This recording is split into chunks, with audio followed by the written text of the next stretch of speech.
नमस्कार विद्यार्थी मित्रांनो, मी संतोष बोड्डेवर आपलं स्वागत करीत आहे विद्या कोचिंग क्लासेसमध्ये. तर आज आपण इंग्लिशचे काही प्रश्न पाहू ग्रामरवर आधारित. तर इथे अँड ओल्ड अनमॅरिड वुमेन याच्यासाठी एक शब्द आपल्याला द्यायचा होता, त्याचं उत्तर आहे स्पिन्स्टर. त्याच्यानंतर दुसरं आहे choose the alternative which is best express the meaning of the given use. Fragrance म्हणजे सुगंधित, त्याचा असा अर्थ होतो. तर त्याचा हे फ्लेवर, त्याचं बेस्ट सुटेबल पाहिजे होतं. अरोमा म्हणजे पण सुगंध, वास येतात, पण आपल्याला इथं बेस्ट सुटेबल पाहिजे होतं. चला पुढचा आहे चूज द मिसस्पेल्ड म्हणजे चुकीची स्पेलिंग जर आपण इथे पाहिली.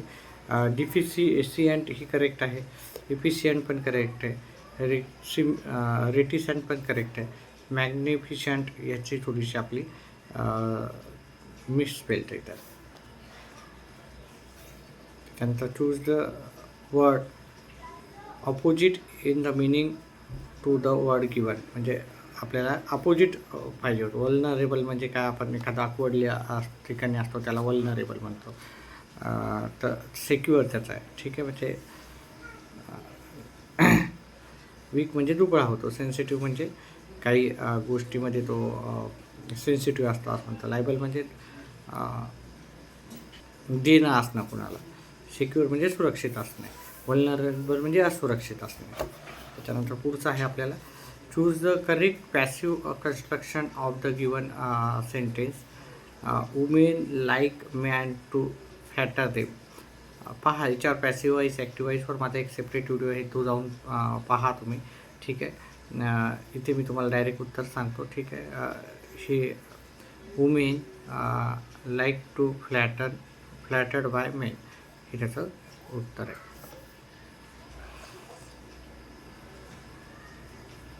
पॅसिव्ह कन्स्ट्रक्शन, ठीक आहे. पॅसिव्ह कन्स्ट्रक्शन म्हणजे चला choose the correctly spelled word. Correctly तर ॲलिनेट हे करेक्टली स्पेल्ड वर्ड आहे. त्याच्यानंतर identify which part of the sentence has an error. तर एरर जे आहे, एरर जे आहे ते फॉर हेवन्स सेक हे करेक्ट आहे. Do me a favour and do not ask me why I not coming. ते इथं आर पाहिजे होतं, ठीक आहे. हे चुकीचं वाक्य आहे. चौथ्या नंबरचं, मग याचं उत्तर आहे पर्याय क्रमांक 4 डी. पुढच्या प्रश्नाचं उत्तर आहे choose the alternative which is opposite in meaning to the underline in the given sentence. He will never turn down your request. तर हे टर्न डाऊन म्हणजे ॲक्सेप्ट करणार, टर्न डाऊन म्हणजे रिजेक्ट नाही, ॲक्सेप्ट करणं. तर हे ॲक्सेप्ट त्याचं उत्तर होतं. त्याच्यानंतर डाऊन म्हणजे खाली नाही, शब्दाशी अर्थ घ्यायचा नसतो, ठीक आहे. नाही तर काही दोन शब्दाशी अर्थ घेतात. टर्न म्हणजे वळणे, खाली वळणे असं नाही होत त्याचा, ठीक आहे. चला rearrange the jumble part which are labelled PQRS from the complete meaningful sentence. आपल्याला मिनिंगफुल सेंटेन्स करायचं आहे. An audience often in a theatre acted out before a drama is a type of story. तर याचं उत्तर आहे yes. पहिल्याला यापैकी drama is a type of story. त्याच्यानंतर आर यायला हवं होतं ॲक्टेड आउट बिफोर.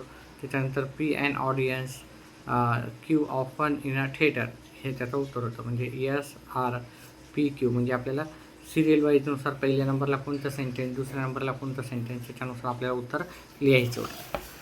त्याच्या पुढचं आपलं हे choose the alternative which best express the meaning of the word underline in the given sentence. तर याचं मिनिंग आपल्याला पाहिजे होतं. If you lack in magnanimity all your wealth is useless. तर याचं उत्तर आहे जनरियसिटी. त्याच्यानंतर पुढचं आहे select the correct cardinal number for the given. 10 million. 10 million म्हणजे काय राहतात, 10 लॅक्स नसतात. 10 मिलियन म्हणजे पहा, मिलियन लाखला आपल्याला 5 शून्य येतात आणि करोड मिलियनला 6 शून्य येतात. ठीक आहे. मिलियनला किती येतात? 6 शून्य. हे लक्षात ठेवा. 10 मिलियन म्हणजे 10 लिहायचे आणि 6 शून्य. तर असं म्हणजे एकूण हे 10ला 1 शून्य, तर असे 7 शून्य यायला पाहिजे. त्याच्यामुळे याचा उत्तर आहे पर्याय क्रमांक 1. इथे 3 3चा ग्रुप पडतो त्यांचा, आहे की नाही? 3 3चा. आपल्या इकडे 2 2चा पडतो. पहिल्याला 3 पडतो, त्याच्यानंतर 2 2चा पडतो. त्याच्यानंतर पुढचं, choose the correct WH type question to get the underline part आपल्याला पाहिजे ॲज अ आन्सर. ठीक आहे. तर आपल्याला इथं WH टाईप क्वेश्चन करायचं आहे. The combination of hard work and dedication is the key to success. तर आपल्याला सरळ सरळ हू म्हणजे एखाद्या व्यक्तीचं नाव दिलं तर आपण हू लिहिलं असतं. विच म्हणजे कोणता, जे काय विचारलं असेल. व्हेअर म्हणजे एखाद्या जागेचं नाव दिलं असतं तर व्हेअर आलं असतं. ठीक आहे. मग आपल्याला असं समजून घ्यायचं आहे की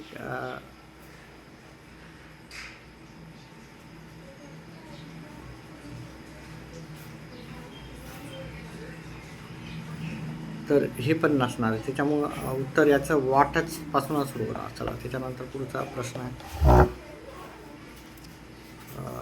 name the underline clause in the given sentence. Clause विचारला होता. I have put it wear I can find it again.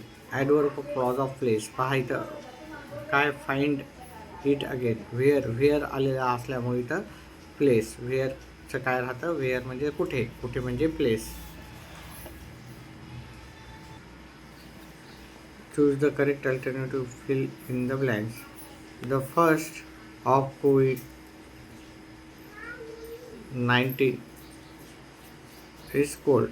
The first symptoms आहे इथं. सिम्टम्स आता हे आपल्या नेहमीच्या वापरामध्ये जेव्हा डॉक्टर लोक वापरतात तेव्हा सिम्टम्स वापरतात. फर्स्ट साईन वगैरे नाही. याचे सर्वांचे अर्थ एकसारखेच होतात, पण सिम्टम्स आपण मेडिकल भाषेमध्ये वापरतो. Identify the mood that underline moral auxiliary. आता मॉरल ऑक्झिलरी जर तुम्ही पाठ केला, ठीक आहे, तर तुम्हाला माहिती आहे की मॉरल ऑक्झिलरी काय आहे. कॅन, कुड, मे, माईट, मस्ट, हे की नाही, ह्या सर्व आहेत. ऑट, टू, नीड. तर इथं कॅन हे मॉडल ऑक्झिलरी आहे. कॅन काय दर्शवते? ॲबिलिटी. आता हे सर्व पाठ करा. मॉडल ऑक्झिलरी पाठ करून घ्या. 10-12 मॉडल ऑक्झिलरी ते केलं की तुमचं उत्तर सहज तुम्हाला येऊन जाईल. त्याच्यानंतर पुढचा प्रश्न आहे. पहा, त्याच्यानंतर उतार्यावर आधारित प्रश्न मी नाही करत आहे, कारण हे पूर्ण वाचून तुम्ही याला नेहमी प्रॅक्टिस करायला हवी दररोजच्या दररोज. त्याच्यामुळे करत नाही. त्याच्यानंतर पुढचा प्रश्न आहे 50पर्यंत 51वा प्रश्न. Identify the part of speech underline word the given sentence. अरे we have won the game. तर इथं इंटरजेक्शन येतं. ठीक आहे. हे अरे जे आहे इथं एक्सप्लेनेशन म्हणजे. चल पुढचं आहे. Select the combination of numbers so that the alphabet arrange according will form meaningful. आता इथे आपण वर्ड तयार करत बसायचं नाही. आता आपण हे 5व्याला कोणता शब्द आहे ते घ्यायचा. 5व्याला कोणता? ई, हे की नाही, ई. 6व्याला काय आहे? त्याच्यानंतर 6व्याला डी आहे. त्याच्यानंतर 3ऱ्याला काय आहे? टी आहे. यस आहे. असं आपण लिहून घ्यायचं. मग आपण जर याच्यापासून जर पाहिलं दुसऱ्या नंबरचा, तर ते 3 S T, S E T. त्याच्यानंतर ए सी टी. 7 नंबरला आहे एम. 8 नंबरला आहे ई. 6 नंबरला आहे डी. 5 नंबरला आहे ई आणि 4 नंबरला पण आहे ई. सेट मी डी असा आपला तयार होतो. Choose the there is often of a lion roaming in the middle of the forest. Pride म्हणजे सिंहांचा काय राहते? प्राईड. ठीक आहे. म्हणजे आपण का राहतं ना, सगळे बरेचसे सिंह एकत्र येतात, त्याला आपण काय म्हणतो? प्राईड. चला. Identify the tense of the given sentence. Harsh has been a successful lawyer. आता इथे आय एन जी कुठेच दिसत नाही, त्याच्यामुळे हे कंटिन्यू नसतं, हां लक्षात ठेवा. हे कंटिन्यूला आय एन जी असतं. कंटिन्यू टेन्स असला ना तर आय एन जी असतं, त्याच्यामुळे इथं आय एन जी नाही आहे, त्याच्यामुळे कंटिन्यू टेन्स नसणार आहे. आता सिम्पल प्रेझेंट किंवा perfect simple present perfect tense, तिथे हॅड येतं तर ते प्रेझेंट परफेक्ट टेन्स आहे. सिम्पल प्रेझेंट टेन्सला हॅज बीन हॅव बीन असं काही लागत नाही. चला पुढचं सेंटेन्स आहे. Choose the correct alternative to fill in the blanks. आपल्याला असा प्रश्न विचारलेला आहे. ठीक आहे. Rich man travel all over the world by air, असं त्याचं उत्तर. इथं ओव्हर आणि इथं बाय इथं यायला पाहिजे होतं. Identify the miss match pair. Chicken cook हे त्याचं आपलं मिस मॅच आहे. ठीक आहे. त्याच्यानंतर choose the correct comprehensive degree for the given sentence. No other island in the world is as large as Australia. Australia is one of the largest islands in the world. Australia is larger. Comparative विचारलेलं आहे, comparative विचारलं तर हे सुपरलेटिव्हचं आहे, कारण S T लागलेलं आहे. ठीक आहे. कंपॅरेटिव्हचं लार्जर इथे ई आर लागायला होतं. कंपॅरेटिव्हमध्ये ई आर लागते. हे पण सुपरलेटिव्हचं आहे, हे पण सुपरलेटिव्हचं आहे. तर हे कंपॅरेटिव्हचं वाक्य आहे. Choose the correct indirect speech for the given sentence. तर इनडायरेक्ट स्पीच आपल्याला he says I go to gym every day. आता हा त्रिकालबाधित सत्य, म्हणजे हे नेहमीच होत राहणार, म्हणजे जशाला तसं वाक्य राहणार. ही म्हणजे वर्तमान काळाचं वर्तमान काळ, साधा वर्तमान काळ, फक्त आयच्या जागी ही आहे. ही सेज डॅट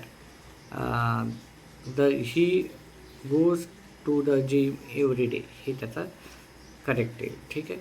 हे वेंट येणार नाही, विल नाही येणार. ठीक आहे. विल भविष्य आहे, वेंट म्हणजे भूतकाळात, कारण हे दररोजच जातो, मागे जातो, तो आता येतो, तर त्याच्यामुळे हे साधा वर्तमान काळाचं वाक्य राहणार आहे. त्याच्यानंतर पुढचं आहे choose the correct simple sentence for the sentence. If you are not an Indian you can not be admitted. Only Indians are admitted, त्याचं उत्तर होतं. ठीक आहे. तर अशा प्रकारे आपण पहिला प्रश्न हे इंग्लिशचा एक पेपरचा प्रश्न घेतले काही महत्त्वाचे. व्हिडिओ आवडल्यास व्हिडिओला लाईक, चॅनलला सबस्क्राईब करा. व्हिडिओ पाहिल्याबद्दल धन्यवाद.